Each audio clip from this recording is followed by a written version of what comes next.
Hello and welcome to the Reviews Brothers. We've made it all the way to the letter W in this series of hidden gems for the system, where we are taking a look at some of the thousands of games that you might have missed out of on the PlayStation 1. You know the drill by now, so how about I shut up, you press that subscribe button, and we take a look at some games. We are starting in the magical world of Disney with Walt Disney World Quest Magical Racing Tour, a game that has a name far too long for its own good. So it's a kart racer featuring some of the lesser known Disney characters. I wonder if this was down to the cost to license them or a deliberate decision. Either way, I actually quite like that you get random characters like Chip and Dale, Bruno Whiplash and Baron Carlot. There is a flimsy story here as to why everyone is racing, and it's basically because the fireworks machine at Disney World has been destroyed by accident thanks to Chip and Dale. So for some reason everyone gets in their karts so they can drive around and find the parts while shooting each other with wacky weapons. So you choose your wacky racer and then you set out across a bunch of races, each of which are based on worlds in Disney World, which actually might explain the characters because I think they're from Disney World rides, but I've never been. And this is where a lot of the appeal came for me, as all of the worlds look really good. The races are reasonably long and the laps even vary every now and then, and they will have such a nice distinct look to them. It really does a good job of having varied, interesting courses. Of course, as it's a kart racer, the races are also littered with weapons and boosts that you're going to need if you want to get anywhere, as the computer AI is very tough. In fact, for a Disney game that is presumably aimed at younger audiences, this is a damn hard game. You need to not only win the races, but also collect items that are hidden in them. It's kind of like a watered down Diddy Kong Racing. So it will take a fair bit of practice of learning the courses before you're able to beat this one. The weapons you get are your usual fare with things to shoot and homing shots. You also get weapons that turn everyone into a frog for a short time, and a shield and invincibility. These all come in pretty handy, and the worse you're doing, you tend to get better weapons, which is fair. Something else I like is that every race puts you in a different vehicle that's relevant to the world you're in. Now they don't actually control any differently from what I could tell, and it is down to the character that you choose. But it's a nice touch and a good way to keep you invested in seeing what's next. Of course you also have multiplayer here and time trials, so you can take on a friend and practice the tracks at your leisure. Graphically the game looks really good. As I've said, the variety is great here, and all the characters look just like you'd expect on a PS1. There is a bit of texture warping, but the draw distance is impressive and the game always runs quickly and at a pretty fast pace. Combine this with some pretty tight control and it makes playing the whole thing just good fun. The only real downside is just how tough the computer opponents are. They're fast, they rarely make a mistake and are annoyingly accurate with their weapons, so don't expect an easy ride. However, this is still a decent kart racer and I found that it's a tough one to put down.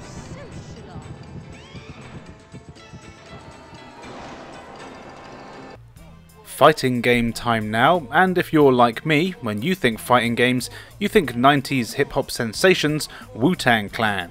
That's right, for some reason someone thought it would be a good idea to give tough guy rappers Old Dirty Bastard, Method Man, Ghostface Killer, and the other pleasant gentleman who I don't know from Adam, a video game where they're transferred into a deadly ninja and they set out to fight each other along with a bunch of evil Asians to save the day. And somehow, it's actually not half bad. In single player you choose from one of the clan and then you set out in a series of fights set in small 3D arenas where up to 4 combatants will duke it out to be the very best, like no one ever was.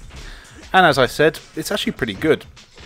Each character has their own fighting style and weapons and a surprising amount of moves and combos. Each of your buttons does an attack and it's easy to start throwing combos together, and by pressing 2 buttons at the same time you can do a few different throws as well. As mentioned, there are special moves, but these are quite hard to pull off, but when you do, you can do some massive damage. Each of the fights has a different set of rules here as well. Sometimes it's just one-on-one and can go up to a 4-way brawl. Other times you'll team up with other members of your gang and they'll fight a tougher enemy, or of course it might be you against up to 3 other opponents.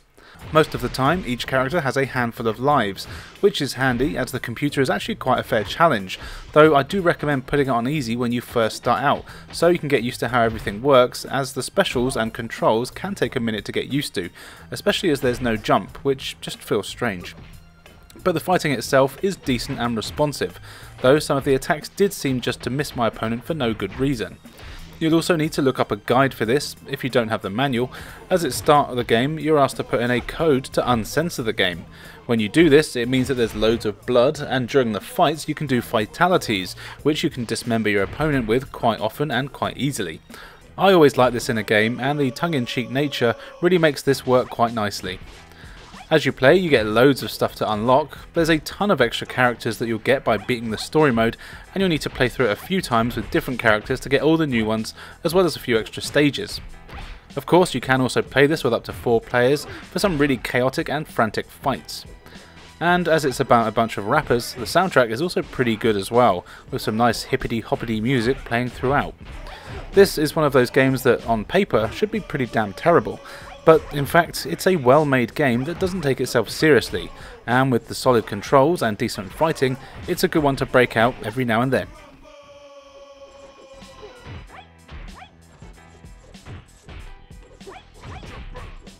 WarGames Defcon 1 is a surprisingly good game, very loosely based on the awesome 80s movie starring Sarah Jessica Bueller. It's a vehicle-based action game where you choose from 2 factions, the NORAD, who are the good guys trying to stop the other faction you can play as, the WOPR, who are on a mission to exterminate humanity. Both factions have their own units and styles, though basically having the equivalent to one another's things. NORAD, being the boring good guys, have tanks, jeeps, planes and that sort of thing, whereas WOPR have cool stuff like mechs and hovercrafts with lasers. So you choose your faction in the needlessly confusing start screen menu, and then you have a ton of missions to get through. The missions are all fairly short, but have multiple objectives and criteria you need to meet. At the start of each mission you'll get your briefing and some hints as to what you'll be doing, and what's cool is that each one has a different selection of vehicles to use. Sadly, you don't get to choose from all of the ones available to your faction though. However, the selection of vehicles you do get per mission can be switched at any point in the press of a button, and as you'd expect, they all have their uses. For example, the Jeep is fast but pretty weak, so you'll want to use that to do some scouting ahead. You can take out some of the smaller enemies with it on your way, but if you see any large mechs or gun turrets, you just want to get out of there as fast as you can. When you're safe, you want to switch to a tank or something more powerful in order to go and blow it up. Also, something I really like here is that when you are in a vehicle, you can actually just call the other vehicles to your location without needing to switch to them directly. This is really handy and gives the game a pretty good strategy feel to it. You can choose to have a single one of your vehicles come and join you, or all of them if you want, so depending on what's happening, you can easily call for reinforcements to a battle, or maybe set up your vehicles around the map so you're best positioned for an attack. Or, if you're like me, you can just choose the vehicle with the most armour and firepower and Leroy Jenkins the fuck out of everything. Each of the crafts control very differently, but are still easy to control. Though something that's pretty annoying is that you can't rotate the turrets on tanks, and you can only shoot ahead of you. I thought you'd use the shoulder buttons to do this, but no, that just controls the camera. This does make some of the combat really hard, as you basically have to be right in front of an enemy to kill it, and it means they'll just shoot you in the face while you're doing it back to them. Thankfully, the enemies do drop ammo and repair items for you to collect, and it actually doesn't take too long before you know the best way to go about taking down certain enemies. You'll also find ammo for vehicles and special weapons along the way, like flamethrowers or ice shots. All vehicles have a primary weapon that has unlimited ammo, but all the other ones will run out if you go too crazy. The actual levels themselves are all a medium size and full of hills and bumpy terrain that, again, will force you to choose your vehicle carefully. Your objectives are mainly to blow everything to bits, but sometimes you'll have to stop people or certain buildings from being shot. These missions are much harder as, even with the handy radar, it can be tricky to actually find some of the smaller enemies that can get lost or clip into buildings and scenery, but it's never enough of a problem to make the experience not enjoyable. The game looks decent enough, and I've actually played a few games in this style since starting this series, which is funny, and this is one of the better looking ones, and it runs at a fairly decent frame rate, with only a handful of times where I remember it slowing down to a noticeable amount. For a licensed game, this is excellent, and even as just a game on its own, it is great fun. Well worth a look.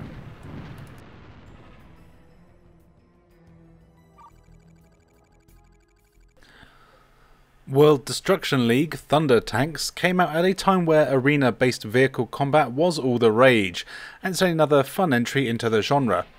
This one is set up like a TV show, where you choose from the usual bunch of characters that middle-aged people in the 2000s thought were edgy. So you've got punks, bruiser-looking convict people, sexy women in skimpy outfits, so basically all the stuff I'm into. All the characters have their own unique tank, and then you're put into a number of different arenas filled with destructible things, and you have to complete whatever your objectives happens to be for that one. Most of the time you're just blowing everyone to bits, which is always fun, but other times you'll need to play some Capture the Flag, King of the Hill, and so on. It's nice that they mix up the gameplay here, so it's not all just shooty shoot, even though you do a lot of that no matter what game mode you're playing. As you progress, the objectives get more complex, and you have more than one opponent all battling it out for the top spot. Scattered throughout the levels are gun turrets, cannons, and other destructible items. The turrets and cannons attack anyone that goes near them, not just you, but you can blow them up, so don't worry too much about that. You'll also find some power-ups in the levels for health, etc, but most of the time you won't need them, as it doesn't always matter if you actually die, unless the objective is specifically not to die. Weapon-wise, you're actually limited to 1 or 2 that each tank has, and that's about it, which is a bit of a shame, but the tanks do all play quite differently. Some are small and nimble with some excellent handling, but of course their weapons are weak. Then you've got the opposite with tanks that are huge with massive powerful cannons, but they'll have trouble with cornering, speed, and overall just getting around. Just like in real life, all the tanks can strafe, which, while a strange addition, is actually one that I'm glad that they put in there, as it makes circling around enemies and levels much easier. Depending on the tank that you are, you can also swivel your turret around, so you can shoot in any direction when moving forward. It tends to be though that you can do one or the other of these things, so if you can strafe, the chances are your turret is going to be fixed straight ahead. It's actually quite nice with how much they've managed to make the tanks all feel different. It's just a bit of a shame that there isn't more variety in weapons or crazy power-ups. Graphics wise, the game looks decent enough. It's pretty standard for this sort of game and time period. The cutscenes between levels are quite amusing, and while the levels are fine looking, they're basically all grey and brown, and there's not a ton of variety in them. It's nice to have some destructible environments, but the game does suffer from a fair bit of slowdown, which isn't really a surprise, but I can imagine playing this in multiplayer with a few AI bots would cause a crazy frame rate drop and some control lag, though I didn't get to try that, so don't take my word for it. The controls here, they're all decent enough, and they don't take long to get used to, which is nice. Getting used to the different vehicles is easy, and it wasn't hard to blow shit up. If you're into this sort of thing, then it's well worth a look. It won't ever be better than things like Twisted Metal, but it is still a laugh if you've played these games to death.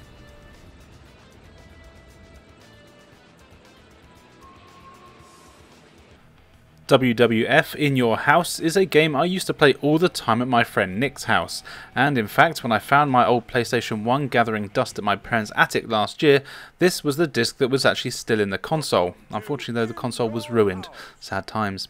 Anyway, this is the sequel to the WWF WrestleMania game that was released on the arcades as well as on the 16-bit platforms.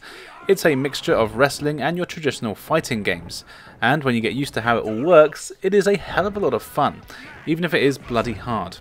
You get 10 characters to choose from, including Shawn Michaels, Bret Hart, The Undertaker, Goldust, and even Triple H back when he was in his regal phase known as Hunter Hearst Helmsley. Something I like about old wrestling games is just seeing how much they've changed over the years. Then you choose from 3 championships, and of course you need to win every match to become the champion. Though, as I mentioned, this is definitely not your traditional wrestling game, and it actually plays a lot more like a fighting game. The action is deliberately wacky and way over the top. You can move all around the ring, and you have a hard and weak punch and kick, as well as a block and run button. You can do combos with your punch and kicks, but each character has a number of special moves, which are done using Street Fighter style inputs. Actually, I should say they're done using Mortal Kombat style inputs, as this is a game made by Midway and Acclaim. These special moves are crazy, with The Undertaker firing ghosts like Hadoukens, the British Bulldog turning into an actual dog, or Vader catching fire to do extra damage. It's all wacky and very arcadey, which isn't a surprise. To beat an opponent, all you have to do is get their life bar down to nothing and you automatically pin for the win. Now it is possible to kick out if you hammer the buttons hard enough, but this is very hard to do. You'll also get power-ups that appear in the ring. These can do good things like giving you a speed or more power, but if you get a red one it might be bad, like making you stunned for a few seconds. It's all extremely fast paced too. Characters move quickly and matches are often over in just a few minutes, but it's always a lot of fun. The graphics here are great, at least I really like them. They're all digitised and super cheesy. Each wrestler has their own home turf with loads going on in the background, and it's great to see all the different stages. So you've got a graveyard for The Undertaker, a palace for Triple H, and so on. And the controls here are very responsive. It can take a while to get used to how the special moves work, and I definitely recommend getting a moves list before you play so you know how to tombstone and pedigree people. Also, in the options, you can actually turn off blocking, which is a bit strange, but it actually makes the game a hell of a lot easier. Believe it or not, you can just spam away at the opponent and beat the hell out of them. You'll need all the help you can get too, as the computer AI is really tough. They'll block and reverse loads of your moves and constantly do specials that will take you out in no time. Now, when you are more used to it and have learned some special moves and to block effectively, it is actually a decent challenge, but for new players it can just seem completely relentless. I would say though that this is a must play for wrestling fans. I really love this game, and I think you would do too.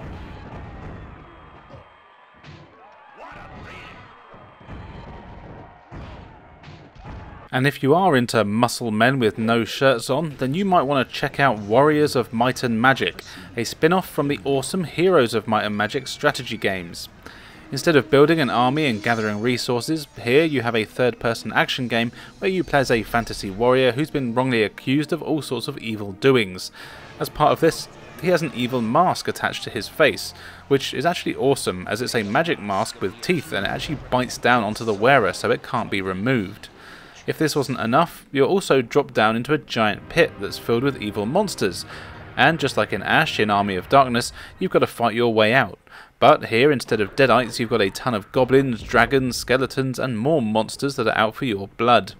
And it's imperative that you do escape, because you'll need to kill the evil bitch that framed you in the first place, though when most people see her, killing her is probably the last thing they'll want to do. Anyway, you control your bloke through a ton of labyrinthian levels packed with enemies, but there's also loads of weapons, items and magic spells for you to discover as well. You start with a basic sword, but you'll find axes, bigger swords, clubs and all sorts to swing at enemies. You also find magic spells as you progress. These have a few types. You have attack spells like magic arrows or fireballs, and you also get defensive ones like shields and the ability to heal. You'll need to use all of these in combination with one another in order to get through some of the levels, which are all quite long and have plenty to do in them. The mazes are littered with locked doors. For these you'll need to complete certain objectives. Sometimes it's killing everything in the vicinity, sometimes you need a certain item, and so on. It's always forcing you to explore as much as possible, and also includes a fair bit of platforming as well. And surprisingly, it's all done very well. The platform is basic, but you can run, jump and climb on most things, and I never had any issues with it.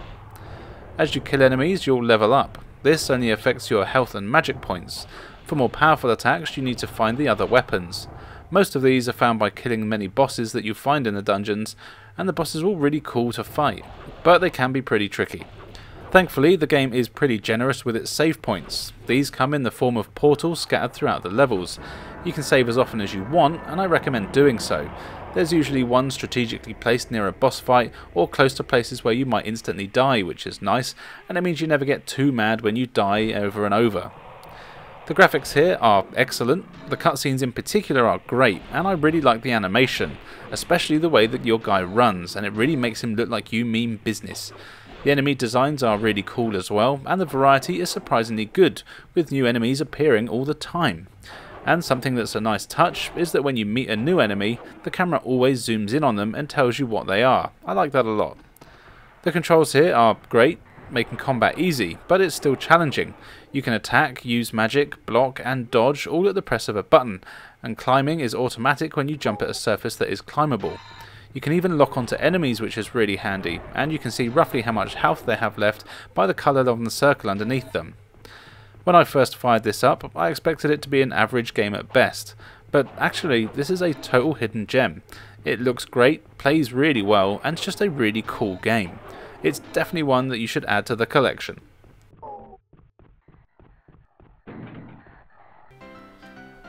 Welcome House with Keaton and his uncle is a strange Japanese game that has been given an English translation by some nice folk, and I can confirm that this is an officially licensed game based on the secret levels librarian, the masked Keaton, and what he gets up to on the weekends. So you play as Keaton, who's out for a ride when his car breaks down. He goes into the nearest house, which happens to have its door wide open to get help.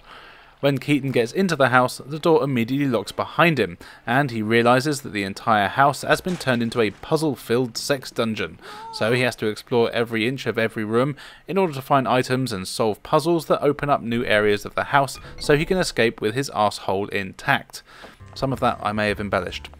So this game is essentially a 3D puzzle game. It actually plays kind of like Resident Evil if you just took out the zombies.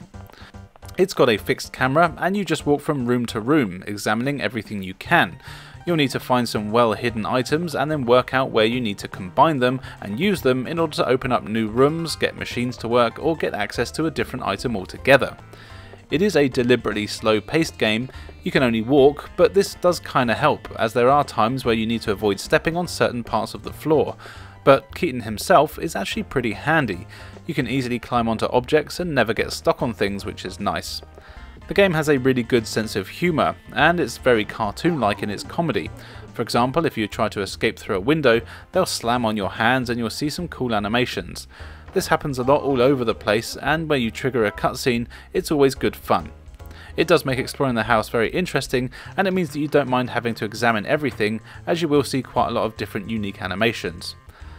As with a lot of games like this, the fixed camera angle can sometimes mean that you miss things that can be interacted with. Thankfully though, there is a map that you get from the start, and it gives an indication of rooms that have something that you might be interested in, though not always, and also it doesn't always mean that you have what you need in order to get whatever the map is trying to point out, so don't rely on it too much. The game does look a little ropey and cheap, kinda like Keaton himself, but it does actually suit the aesthetic and tone of everything, and I wouldn't say it's bad, but it does remind me of old games like Alone in the Dark, in the way that everything moves and how the characters are made up. The controls here, they're fine, you just have to walk around everywhere, and that's about it. Then you can interact and combine things in a series of menus, simple stuff. It's a really cool puzzle game though, and it's pretty damn cryptic, so be prepared to spend a few hours with this one. I never found anything too annoying though, and the progress was steady and the pace was decent. Well worth a look if you're into odd puzzle games. It did also get a sequel, but that one hasn't had a translation yet, so I haven't given it a try. Hopefully someone will sort it out, as I would like to give it a go.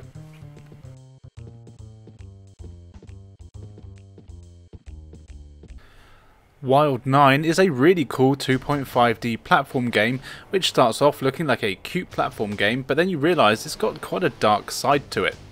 You play as the stupidly named Wex Major, who somehow gets lost in a random galaxy and manages to make friends with a ragtag bunch of space freaks. It's basically Guardians of the Galaxy. You become the Wild 9. Of course, in space there are evil bastards, and one of them is up to no good. So you set off to stop him with your crazy gravity arm weapon thing, which the bad guy wants for his own evil purposes. The gameplay here is very unique. You explore some pretty damn large levels over a bunch of different planets. These planets are of course filled with platforms to jump on, enemies to kill, and simple puzzles to solve. But this is where things get interesting, as your main weapon for the game is the grapple gun thing on your arm that gives you a few different things you can do. First of all, you can use it to grab any objects that are laying around. Doing this lets you throw them pretty much anywhere you'd like, usually on enemies to kill them, or sometimes to put them onto switches to open doors, you know, the usual stuff. You can also use it to grapple onto certain hooks and surfaces, allowing you to swing around the level to reach higher places, and often these things contain extra health, lives, powers, and so on. Of course, you can also use it to grapple enemies. Once you've grabbed one, you can slam them into the ground a few times to kill them, which is really fun, but be careful as you can only use it on one enemy at a time, so don't get surrounded. But depending on the situation, you might want to do something different with the enemy. For example, if there's an obstacle like machinery or like a giant fan that's blocking the way, you'll want to grab an enemy and throw them into it to block it with their squishy body so you can get through. What surprised me is that the game is pretty damn bloody, with enemies exploding into fountains of blood when you do this. There's also spikes in a lot of levels, and to get over them you normally have to create a bridge by slamming enemies into the spikes, so you can jump on their corpses to get across. Or sometimes there's just traps on levels. With these you'll want to throw enemies into them so they die, and it always leaves a trail of blood. It's great. You basically get to use the grapple gun kind of like you would in real life, and most of the time it works, and you'll be solving short puzzles with it to get to the end of each level and move on. Some levels also have your teammates in them, and you'll need to rescue them. They don't really do that much once you've rescued them, which is a shame. It would have been nice to be able to switch characters, but well. There are other weapons you can collect, like missiles and grenades. These have limited uses, but are pretty powerful, and are often required to blow up certain bits of scenery or enemy generators. The graphics here are fine, but I'd say they're below average. It doesn't look bad, but everything is very jaggedy, and it made it hard to make out any detail, but it does run smoothly and has a decent variety of worlds. The enemies are just sort of blobby though, and I often couldn't tell what they were meant to be, which is a shame. The game does have a good sense of humour though, and it plays the gore in a funny way, being over the top, but it doesn't mean you should take it lightly, as it's pretty damn challenging. It took me a few lives just to get through the first level while I got used to all the mechanics. But the controls are good when you're used to them. Every button does do something, which sounds like a stupid thing to say, but it's never just a case of running in and grappling. You'll need to be doing all sorts of things at the same time to take out enemies, navigate obstacles, and do everything you need to do. But it's just so much fun. The game is an absolute blast to play, and definitely one you should take a look at if you haven't already.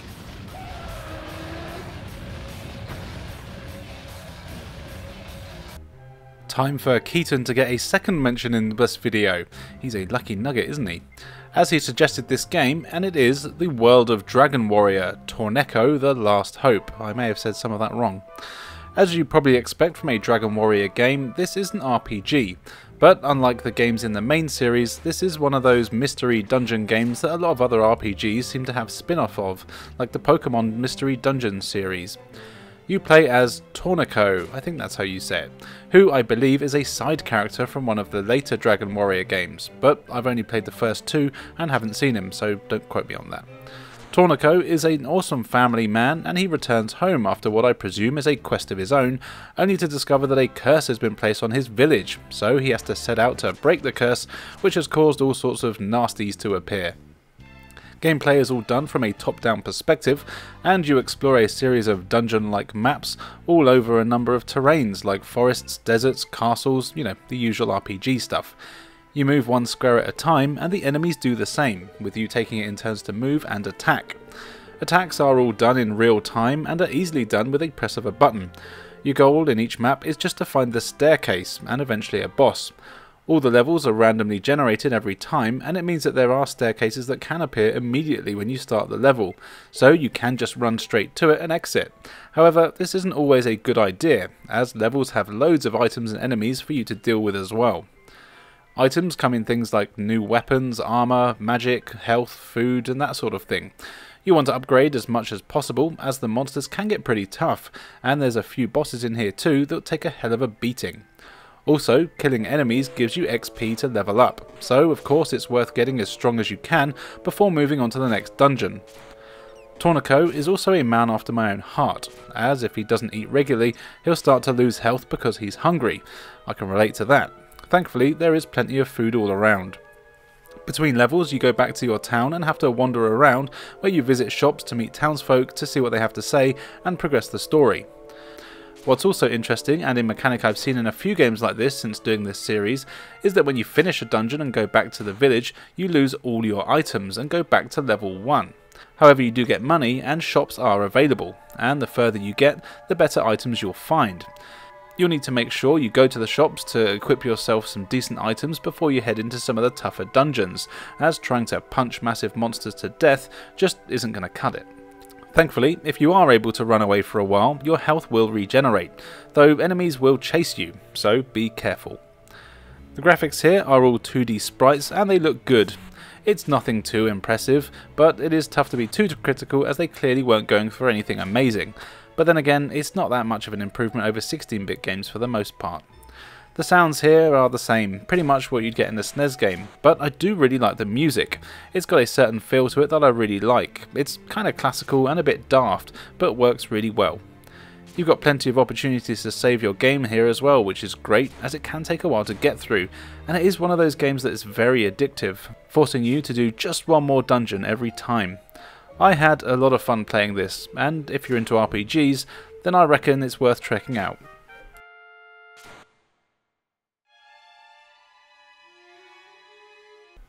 And finally for today, here is World's Scariest Police Chases, based on the hit TV show of the same name.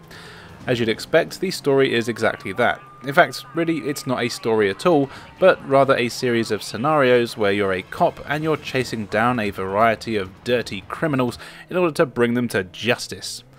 You have to go through your training first, but thankfully this is brief, and unlike certain other PlayStation 1 games where you are a driver behind the wheel, you'll be out on the roads here in no time.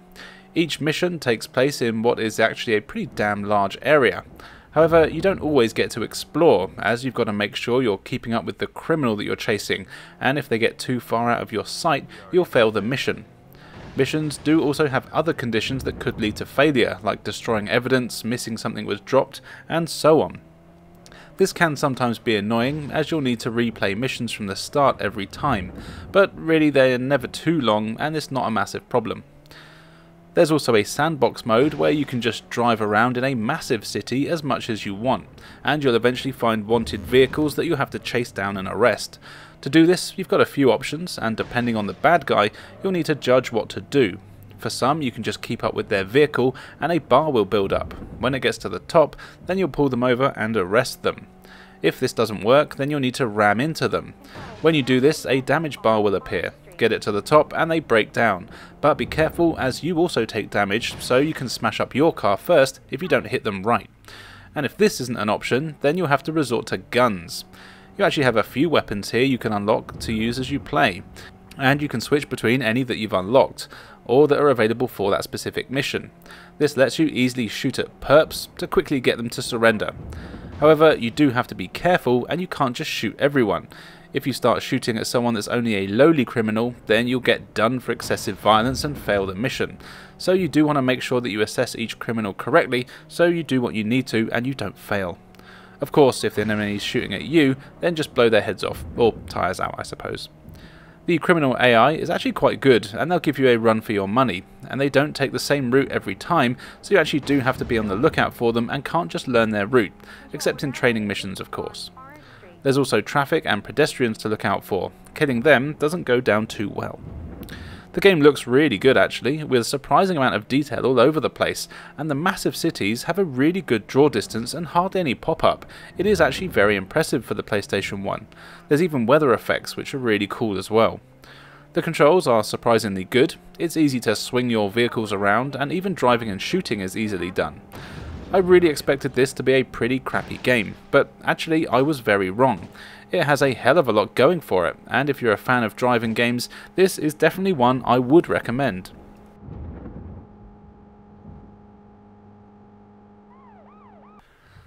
So there you go, a bunch of games for the PlayStation 1 starting with the letter W that you might have missed. Which one is your favourite, and what other games could I have included? Be sure to let us know in the comments below. Now, as always, all that's left for me to say is thank you for joining us, and we'll see you next time.